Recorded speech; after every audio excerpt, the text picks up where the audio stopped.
Did you know that submarines are considered boats? Well, there is a variety of definitions that differentiate ships from boats. Some are simple, some obsolete, and some counterintuitive. You may even find yourself leaning to one side or the other, but it's not what you think. The typical definition relates to the size of the vessel. A ship is a much larger vessel compared to a boat. But there is no real universally agreed upon distinction between the two by simply comparing their size or displacement. Under American and British 19th century maritime law, ships and boats both fall into one legal category, so the size definition is intuitive but not very well defined. In the age of sail, a full-rigged ship was a sailing vessel that had at least 3 square-rigged masts and a full bowsprit. Essentially, sail span was what differentiated ships from other types of vessels, but the sail span is clearly not applicable to many of the modern classes of ships. Some other definitions refer to the usage and capabilities, and we hear about this all the time. It's not about how big it is, it's about what you can do with it. And yes, we're still talking about ships.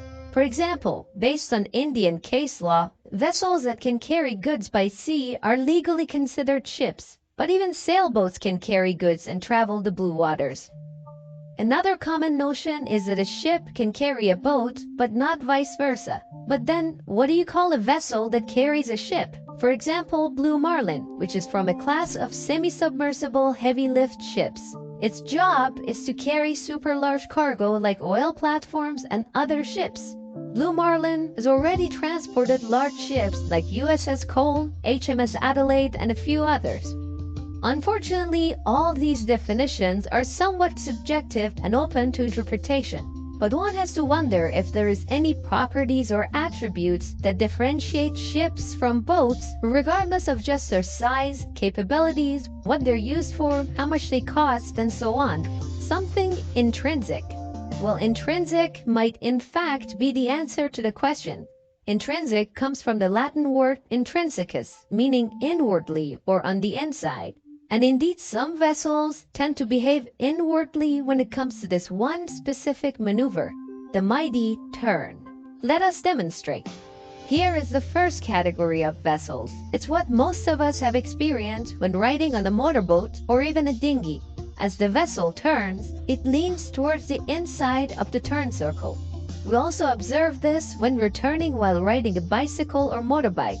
Although on land, we as the operator are leaning our body and the bike inward so that we don't fall, as our body's inertia wants to continue moving us forward in a straight line. But on water, that's just the behavior of some vessels while turning. Contrasting the first category of vessels, the second category lean toward the outside of the turn circle. Looks a little bit counterintuitive, doesn't it? A U.S. Navy rule of thumb is that ships lean towards the outside of a sharp turn, while boats lean towards the inside. Now, we could have ended the video here, but we had to find out why. What is causing this difference in the leaning direction? You may have seen these cool balancing birds. That balancing point is called the center of gravity. The center of gravity is the average location of the weight of an object. A seesaw is also balanced on its center of gravity, but by applying pressure to the arm of the seesaw, we create a rotational force also known as torque, which causes the seesaw to rotate around its center of gravity. For our purposes, we can assume the center of gravity of a vessel to be in the center of the vessel, somewhere close to the waterline. Similar to a seesaw, any pressure that's applied to the vessel will create a rotation around the vessel's center of gravity. We'll come back to this rotation force shortly.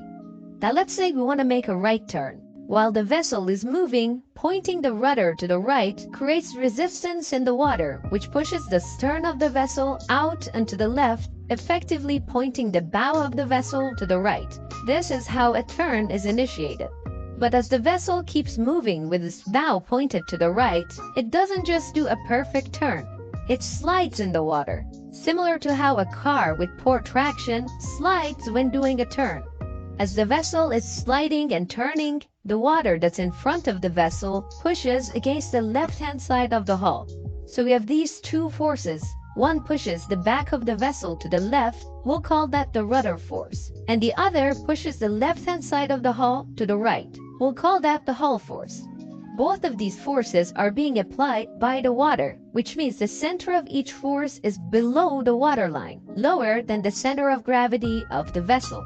This means that the rudder force and the hull force will try to rotate the vessel around the center of gravity, but in opposite directions. In other words, these forces will cause the vessel to lean, and the more dominant force will determine the direction of the leaning. All vessels experience a good amount of rudder force, as they all have to use their rudders to initiate the turn, but that's not the case for the hull force. Vessels that have keels or have a large portion of their hull underwater, typically categorized as ships, will experience a significant hull force simply because there is a lot of resistance caused by their underwater portion as the ship goes through the turn. On the other hand, vessels with flatter hulls and no keels, typically categorized as boats, will experience very little hull force, as there is not much of the hull underwater for the water to push against. If the hull force is greater than the rudder force, the vessel leans outwards. Otherwise, it leans inwards. By the way, submarines are called boats because historically they used to be much smaller, and the boat reference kind of stuck with them. But during a turn, which way does a submarine lean? Or does it even lean?